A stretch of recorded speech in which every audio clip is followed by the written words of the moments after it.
रुपोश मुराद सईद का वज़ीर आला के पी समेत दीगर क़यादत से राबतों का इंकशाफ हुआ है।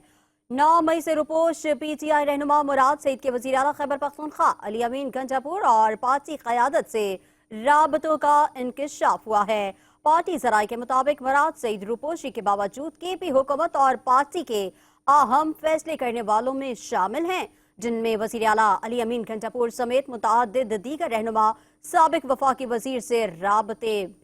में भी हैं। पार्टी ज़राए का कहना है कि रुपोश मुराद सईद ने आतिफ खान और शकील खान को ओहदों से हटाने की तहरीक शुरू की, जबकि मुराद सईद ने ही अली अमीन गंजापुर को शकील खान के मामलात पर सख्त रद्द अमल देने पर आमादा किया। पार्टी ज़राए का मजीद बताना है कि PTI KP पार्लिमानी पार्टी में इख्तलाफात के पीछे भी मुराद सईद का किरदार है और मुराद सईद मुखालिफ ग्रुप के रहनुमा की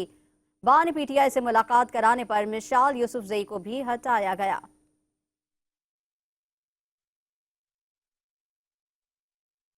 वज़ीर